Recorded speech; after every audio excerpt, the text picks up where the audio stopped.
예, 20대 대선 공식 선거 운동이 오늘부터 시작이 됐습니다. 거리 곳곳에 많이 보셨겠습니다만 현수막도 걸리고 거리 유세도 시작이 되면서 정말 이제 선거 시작됐구나라고 느낄 수 있을 것 같아요.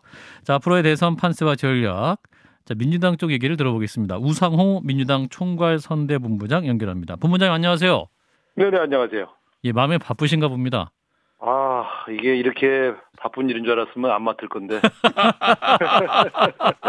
저희가 스튜디오에서 뵙고 말씀을 편하게 나눠야 되는데 이렇게 바쁘셔서 전화 연결드렸습니다. 지금 어디 계십니까 그러면?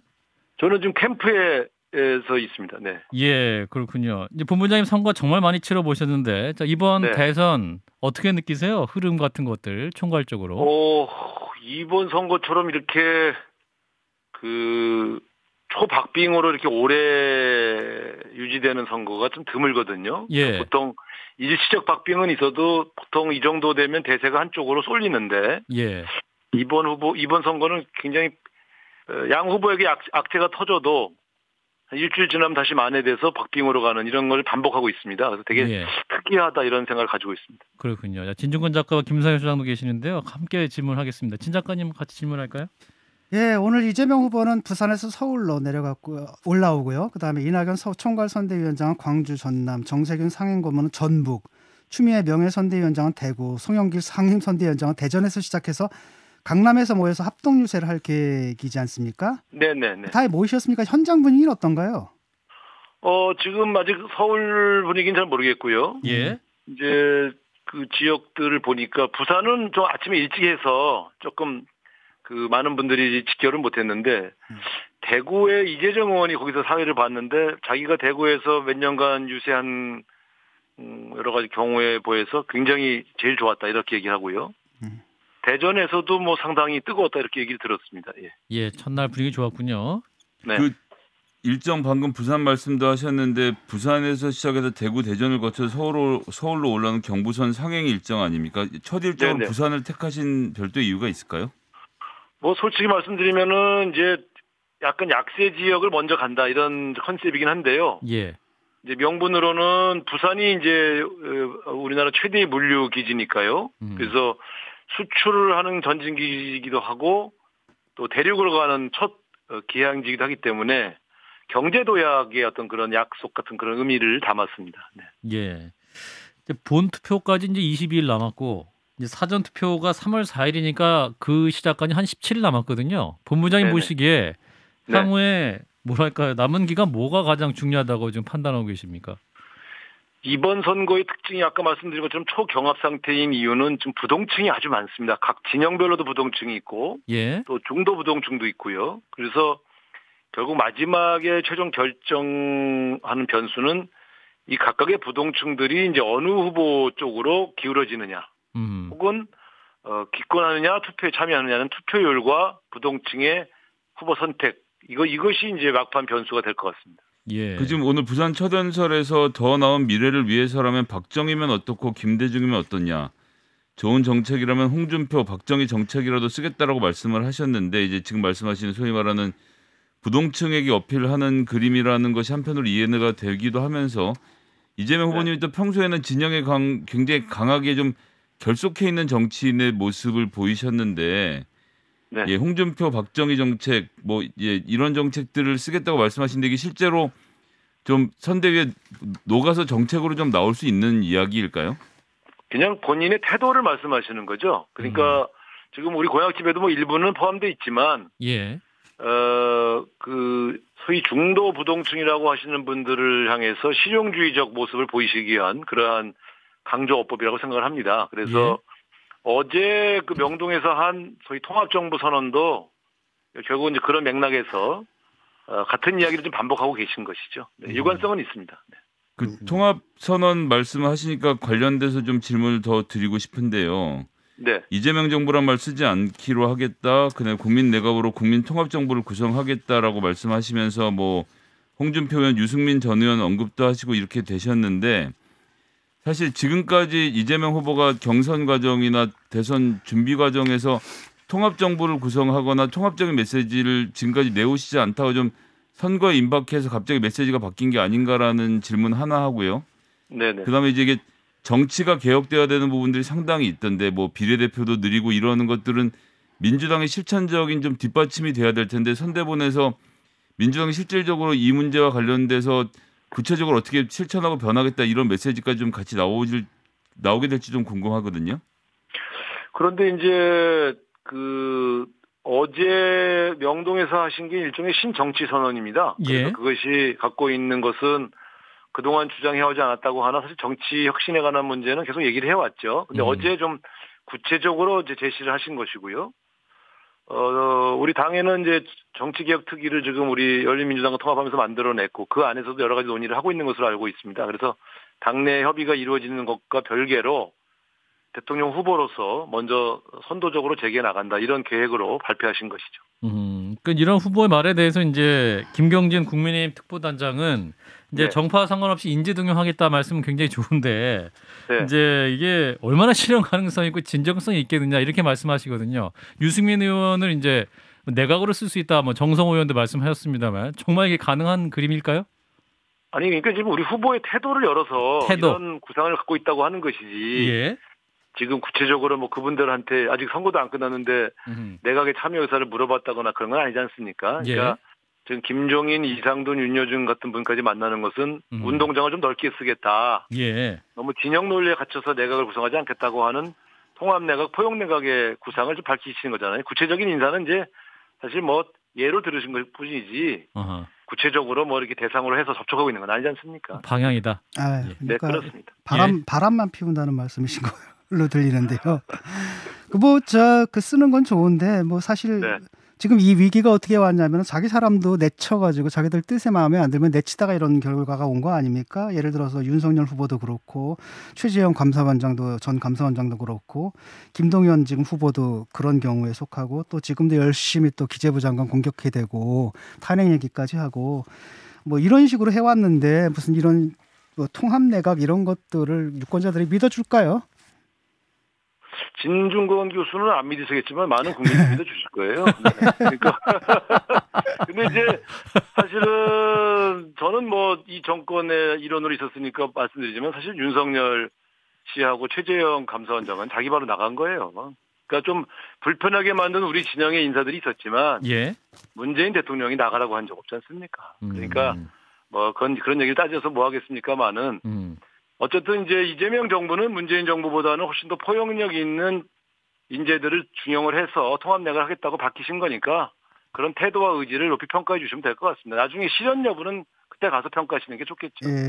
요즘 그 이재명 후보의 입이 좀 거칠어진 것 같아요. 윤석열 후보에 대해서 폭탄주 중독 환자에게 국정 운영을 맡길 수 없다.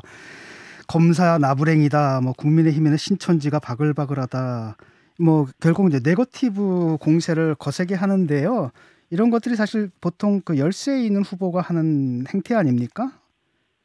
윤석열 후보도 아주 거친 입을 자장하시더라고요. 오늘 보니까 아주 거칠게 얘기하셨는데 그러면 그쪽도 열세네요.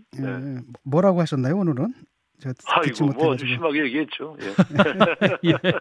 지금 이제 최근에 어제 주말에 이제 가장 큰 뉴스가 했던 구두발 논란이죠. 그 윤석열 후보가 적폐 수사 발언 이후에 기차 안에서 이제 구두발이 이제 굉장히 이제 뭐랄까요, 많이 논란이었는데 이것을 보시고 이제 본부장님은 경합 열세에서 초경합 상태로 접어들었다라고 이제 판단을 하셨습니다. 어떤 근거로 말씀하신 겁니까? 아니 그것만으로 말씀드린 건 아니고 제가 예를 들은 것은 이낙연 총괄선대위원장님의 합류 그리고 윤석열 후보의 그 정치 보복성 발언 그리고 연이어 터진 구두발 이런 행동들이 다 이 지지율 변동에 영향을 미치고 있는 것으로 판단한다 이런 뜻이고요. 꼭 구두발 사건만은 아니죠. 그런데 이런 건 있는 것 같습니다. 선거라는 게 이런 작은 행동과 작은 말실수에서 우리 국민들은 오히려 더 큰 영향을 받으시는 걸 많이 봤거든요. 이 구두발 문제는 상당히 뭐 전 계층은 아니더라도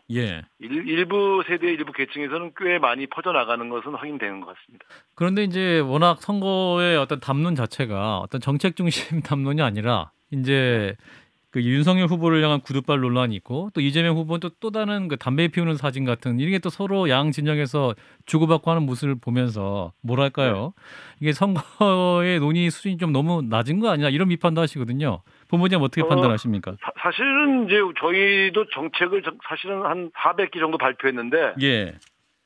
발표를 많이 하고 좋은 정책을 내걸어도 국민들의 관심이라는 게 아무래도 조금 그런 부분에 눈에 확 띄는 사진 한 장에 더 관심이 더 가시는 건 어쩔 수 없는 것 같아요. 그래서 예.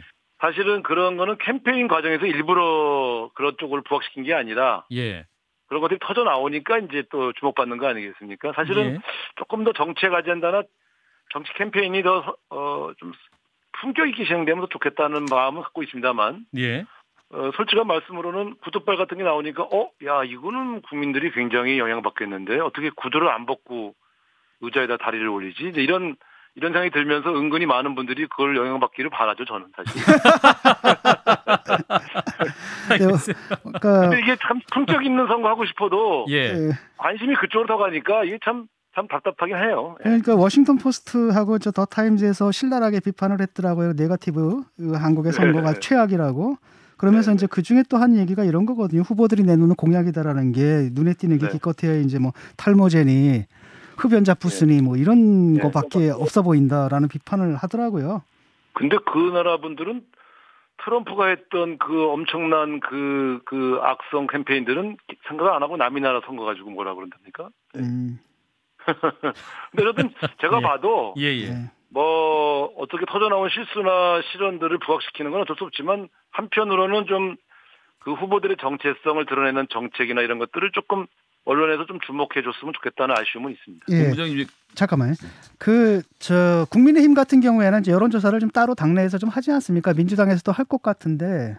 따로 합니다. 따로 합니까? 거기서 뭐 어떻게 좀 어떻게 판단하십니까? 지금 발표되는 흐름하고 거의 유사합니다. 그래서 저희가 볼 땐 지금 한 1% 이기는 것도 가끔 나오긴 하는데 전체적으로 한 2, 3% 정도 차이로 오차 범위 안에서 붙어 있다 이렇게 보죠. 그런데 전체적으로는 약간 저희가 추격하고 있는 그런 모양새입니다. 네, 김성현 소장님. 예, 최근에 뭐 최근도 아니지만 꽤나 오랜 기간 동안 네거티브가 서로 주고 받아주고 뭐 구두발 논란도 그렇고 담배도 그렇고 이게 어떻게 보면 크지 않은 이슈일 수도 있는데 이게 자꾸 커지는 게 지금 국민들이 보시기에 국민의힘하고 민주당이 무슨 이슈를 가지고 정면 대결을 하고 있는지가 잘 보이지 않아서 그러는 측면도 있는 것 같은데요. 본부장님이 힘줘 강조해서 국민의힘과 차별되는 이런 것들은 우리가 확실히 좀 다른 이슈다라고 좀 소개해 주실 것들이 있을까요? 아무래도 저희는 지금 이제 그 코로나 위기 때문에 온 이 어려움을 어떻게 극복할 것인가에 대한 대책들을 많이 공약으로 내걸었지요. 특히 이제 경제 문제에 있어서도 여러 대책들을 많이 내놓고요. 그래서 또 한편으로는 성장과 관련 담론들에서 대전한 이슈들도 많이 이제 내놨는데 이게 하나하나 보면 참 잘 만들었네 이렇게 생각이 되는데 어쨌든 좋은 거는 잠깐 보고 나쁜 거를 길게 보시니까 캠페인으로 승화시키기가 참 어려워요. 그래서 우리는 TV 토론을 좀 자주 해서 그쪽에서 어차피 뭐 이제 네거티브 이슈도 다루지만 두 분의 정책 아젠다가 어떻게 다른지 이런 것들이 사실 비교되지 않습니까?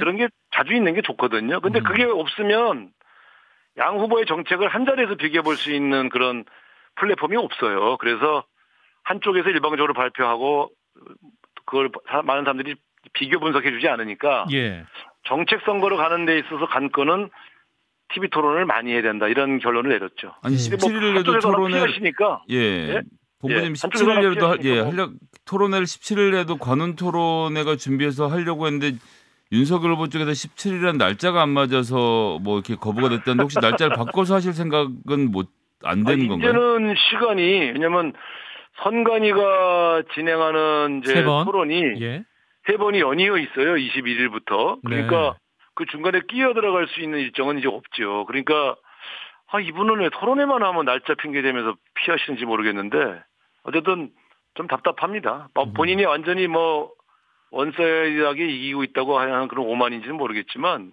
국민의 알 권리 차원에서는 조금 좀 아쉬운 점이 있어요. 그럼 다른 후보님들 심상정 후보님이나 안철수 후보님하고 1대1 토론은 지난번 김동연 후보님하고 우리 저희 한판 승부에서 했었습니다만 그런 형태로 기획을 해보실 생각들은 좀 어떠신지도 여쭙고 싶거든요. 솔직히 김동연 후보님하고는 뭐가 좀 잘 될 줄 알고 양 두 번이 했는데 잘 안 됐잖아요. 그러니까 잘 안 됐다는 게 뭔 말씀인가요? 단일화를 염두에 두시고 속셈이 계셨군요.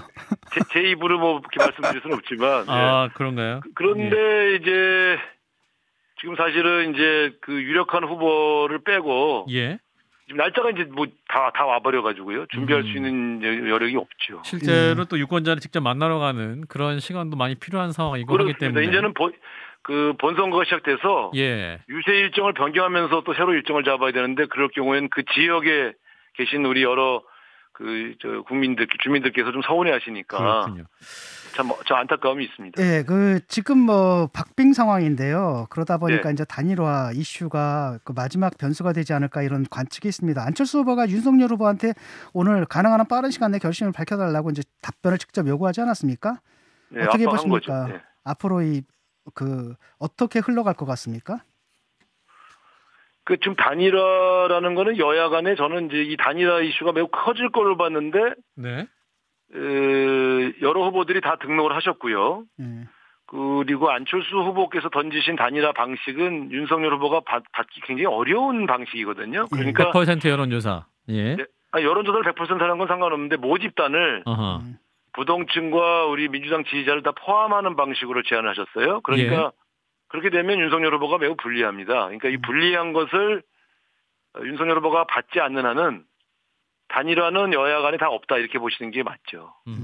통 큰 결단을 윤석열 후보가 할 수도 있지 않을까요? 근데 통 큰 결단이라는 게 후보를 양보하는 것까지 각오하는 결단이라서 지금 1위 후보가 3위 후보에게 그렇게까지 자기 후보 자리를 뺏길 수도 있는 양보를 하실 수 있을까요? 저는 제가 보는 정치 상식으로는 두 분이 비등비등하면 몰라도 좀 어렵지 않겠나 이렇게 보고 있습니다. 어려워지길 또 바라시기도 하시죠? 아니 바라는 건 아니고요.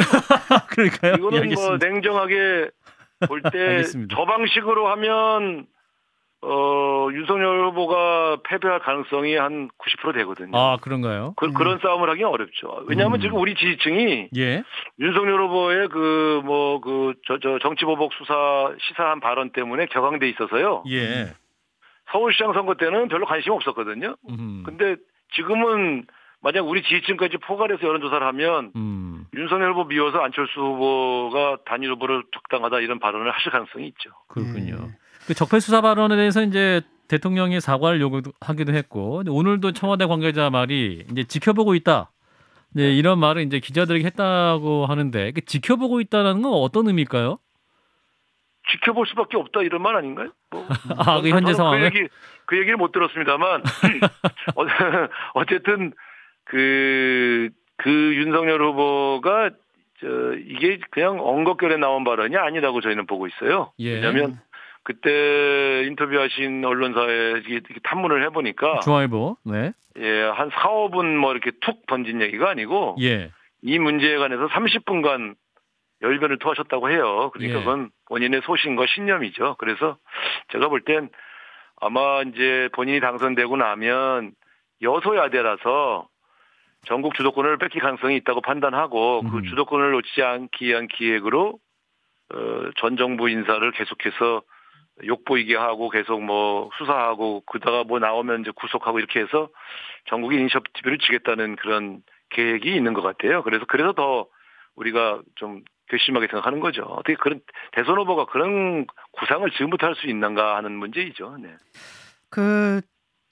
안철수 후보와의 그 단일화 제안도 뭐 좀 하지 않았습니까? 공동정보 제안이라든지 여기에 대해서 제안은 하지 않았지만 이제 관심을 가질 만한 얘기들을 좀 늘어놨는데 관심이 없으신 것 같은데요, 보니까. 전혀.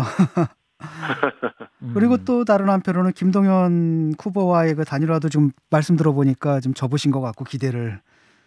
아니 뭐 계속 열려 있지만 등록해서 자기 길을 가시겠다는 후보를 어떻게 좀 괴롭힐 수도 없고요. 그러니까 좀 그 선택을 그냥 맡기는 거죠, 뭐. 근데 이제 우리는 그래서 사자 구도에서 승리할 수 있는 전략으로 간다. 이렇게 내부 전략들은 좀 짜고 있습니다.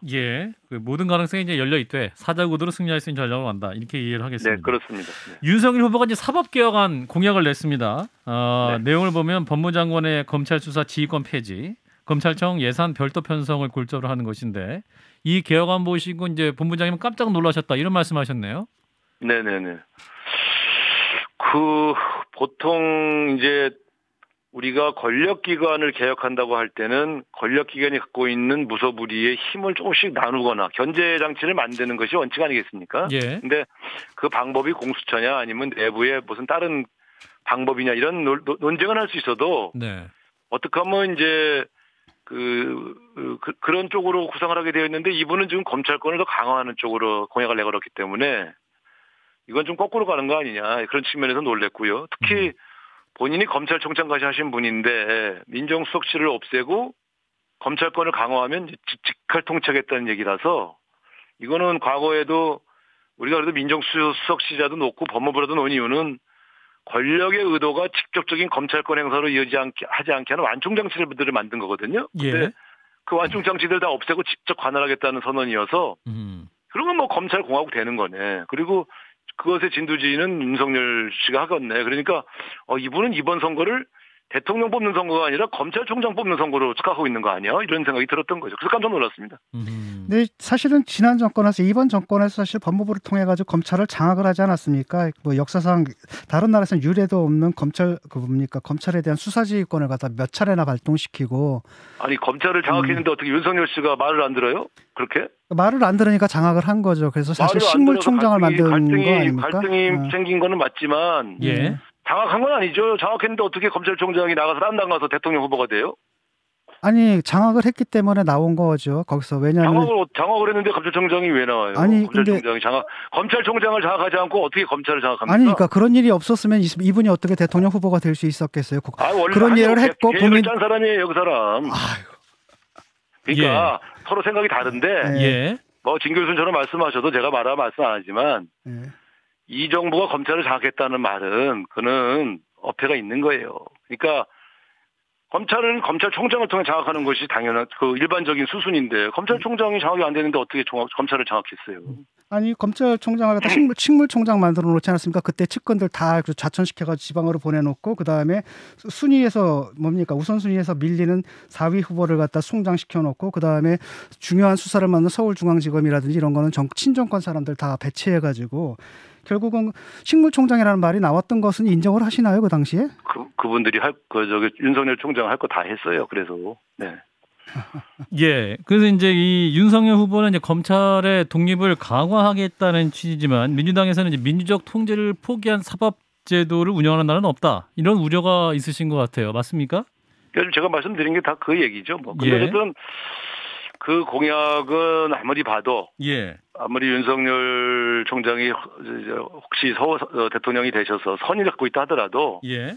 제도 자체가 그렇게 가면 굉장히 위험합니다. 이재명 후보는 그러면 이 윤석열 후보의 사법개혁안에 대해서 어떤 입장이신가요? 문재인 정부의 검찰개혁 그 자체를 이제 계승하시는 그런 입장인가요? 그렇죠. 기본적으로는 저희 공약집 안에도 예. 검찰 권력에 대한 민주적 통제의 내용들은 다 포함되어 있죠. 예. 자, 경제 대통령을 이제 이재명 후보가 내세우고 계시는데 이제 심상정 후보가 이런 말씀을 했습니다. 이재명 후보에 대해서 소년공 이재명은 어디로 가고 친재벌 이재명만 남은 게 안타깝다 이런 말씀을 했는데 어떻게 답하시겠습니까? 아니 근데 심상정 후보는 왜 윤석열 후보를 공격 안 하고 왜 자꾸 이재명 후보만 공격하시는지 잘 모르겠고요. 심상정 후보가 심상정 후보가 지난번 TV 토론에서도 우리 후보가 윤석열 후보를 막 몰아세워서 이제 뭐 나온다 할 때 갑자기 쑥 끼어들으셔갖고 도이치모터스 관련 질문을 했을 때 좀 김이 샜지요. 근데 뭐 이제 이해는 합니다만 우리 후보가 친재벌 후보는 아니죠. 원래 재벌 체제를 혁파하겠다는 말씀을 꽤 오랫동안 해오셨던 분인데 다만 경제 성장을 하는 데 있어서 그런 나쁜 간섭과 악습은 뿌리를 끊더라도 또 우리나라의 최대 고용을 하고 있는 대기업들이 다 재벌 체제 안에 있으니 거기가 수출이라든가 뭐 고용을 다 할 수 있도록 함께 노력한다는 것이야 대한민국 대통령이 될 사람이면 누구나 해야 될 얘기 아닙니까? 그걸 재벌 옹호라고 말씀하신 건 조금 너무 나가신 것 같아요. 그러니까 심상정 후보 얘기는 실용은 노동자가 아닌 재벌을 위한 것이다. 그렇기 때문에 그런 비판하신다는 반론인데요. 노동 공약을 우리가 촘촘하게 잘 짰기 때문에 한국노총이 우리를 지지선한 거 아니겠어요? 그래서 제가 볼 때는 그것은 조금 약간 억지스러운 주장인 것 같아요. 물론 우리 후보보다 심상정 후보가 더 노동권을 강화하고 더 노동존중 사회를 만들 후보라는 것은 인정합니다. 그러나 그렇다고 해서 심상정 후보만큼의 노동 존중 공약이 약하다고 해서 우리 후보가 친재벌 후보다 이렇게 매도하시는 거는 좀 너무하신 것 같아요. 예. 원래 공식 선거운동이 시작되면 배우자도 유세훈 장이 함께할 것으로 기대했는데 김혜경 씨가 오늘 비공개로 광주에서 선거운동을 하려다가 일정을 취소했다는 얘기를 들었는데 아직 국민 정서상 활동을 하기에는 어렵다고 판단하신 건가요? 선거운동을 하러 간 건 아니고요. 예. 이제 아직 국민들의 마음이 열려 있지 않기 때문에 예. 공개적인 행보를 하는 것은 좀 어렵다.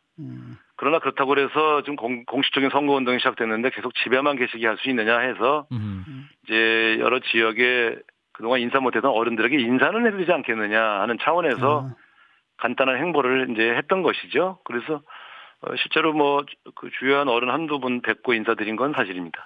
그런데 예. 그리고 나서 이제 올라오셨죠. 그러니까 뭐 그런 정도의 비공개 행보는 이제 앞으로도 계속 할 계획입니다. 예, 이제 마지막 질문 드리고 마무리해야 될 것 같은데 오늘 대구에서 네네. 오늘 여태까지 선거에서보다 아주 눈에 띄는 지지를 확인했다고 말씀을 주셨는데 호남 민심 어떻게 파악하고 계십니까? 윤석 대표는 호남 지지율 목표를 25%로 잡고 있는데. 네, 목표는 뭐 잘 잡으셨네요. 근데 이제 어떤 지역주의가 점점 완화돼가는 것은 좋은 현상이죠. 예.